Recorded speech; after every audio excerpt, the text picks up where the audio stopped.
வணக்கம் நேயர்களே, இது பிரபஞ்சம் சேனலிலிருந்து நிவேகா. கடன் தொல்லை போக்கும் முத்தீஸ்வரர். இறைவனின் அருளாட்சிக்கு ஜாதி மத பேதங்கள் இல்லை என்பதற்கு சான்றாக திகழ்பவர் திருக்குறிப்பு தொண்டர்.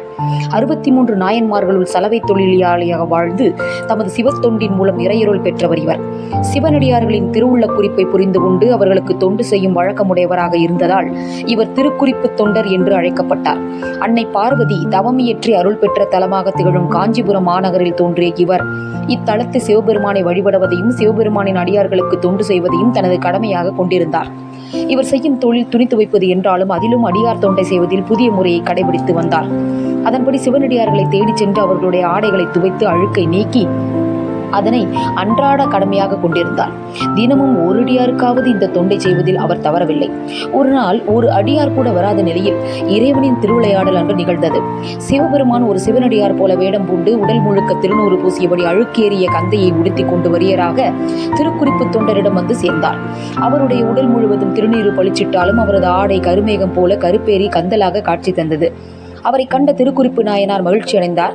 அவரை பணிந்து வரவேற்றார். அவரிடம் தங்களுடைய ஆடை மிகவும் அழுக்கேறியுள்ளது, இதனை தாங்கள் என்னிடம் தந்தால் இத்துணியை துவைத்து தந்து விடுகிறேன் என்றார். அதை கேட்ட சிவபெருமான், அப்படி என்றால் ஒரு நிபந்தனை, சூரியன் மறைவதற்குள் எனக்கு இத்துணியை துவைத்து தந்துவிட வேண்டும், சம்மதமா என்று கேட்டார். அதற்கு அவர் உங்கள் விருப்பப்படியே செய்வேன் என்று உறுதி கூறினார். அதை கேட்டு சிவபெருமான் தமது கந்தல் துணியை அவரிடம் தந்து எவ்வளவு விரைவாக தர முடியுமோ தாருங்கள், இல்லை என்றால் இந்த உடலுக்கு நீங்கள் துன்பம் செய்தவர் ஆவீர்கள் என்று கூறினார்.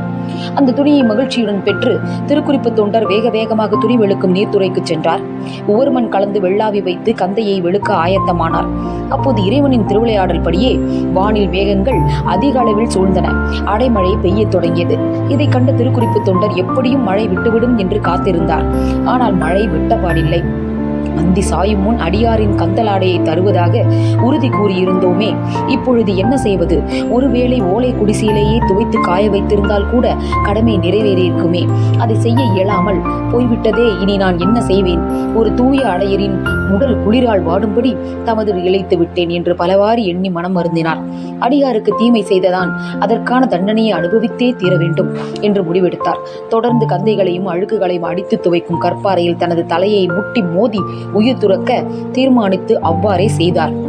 ஆனால் அங்கே ஒரு அதிசயம் நிகழ்ந்தது. அடியாரை சோதிப்பது மட்டும்தான் இறைவனின் திருவிளையாடல்.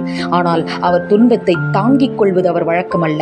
அந்த வகையில் திருக்குறிப்பு தொண்டரின் தலை பாறையில் முட்டுவதற்கு முன்பாகவே சிவபெருமானின் திருக்கரம் அவரது தலையை தாங்கிக் கொண்டது. விடாமல் பெய்த அடைமழையும் நின்றது. அங்கே மலர் மாறி பொழிந்தது. சிவபெருமான் உமையாளோடு காளை வாகனத்தில் காட்சி தந்தருளினார். அக்காட்சியை கண்ட திருக்குறிப்பு தொண்டர் பேரானந்தம் அடைந்து சிவபெருமானை கை கூப்பி வணங்கி நின்றார்.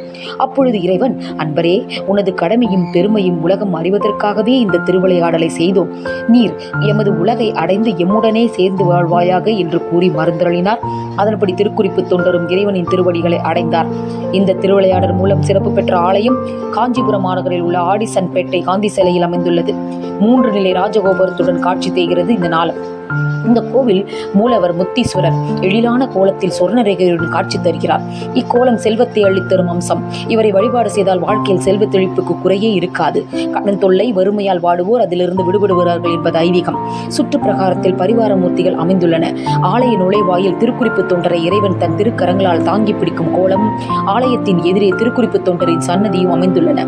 இந்த ஆலயம் செல்வோருக்கு திருக்குறிப்பு தொண்டரின் ஐம்பொன் சிலையும் அதன் அழகையும் அவசியம் கண்டு வணங்க வேண்டும். முத்தீஸ்வரர் கருவறையின் பின்புறத்தில் கருடேஸ்வரர் தனிச்சன்னதியில் அருள்பாலிக்கிறார். இவரை வழிபட்டால் இந்த பிறப்பில் வரும் துன்பங்கள் நீங்கி பகைவரை வெல்கின்ற வலிமையையும் பெறலாம். செல்வ விநாயகர், வள்ளி, தெய்வானை சமேத முருகப்பெருமான் சந்நிதிகளும் கருவறை கோட்டத்தில் விஷ்ணு துர்க்கையும் அருள்பாலிக்கின்றனர். அம்மன் சந்நிதி இந்த ஆலயத்தில் இல்லை. சனி பகவானும் சூரிய பகவானும் இறைவனை வணங்கியவாறு உள்ளனர். ஆலய சந்நிதியின் எதிரே சிவதீர்த்தம் அமைந்துள்ளது.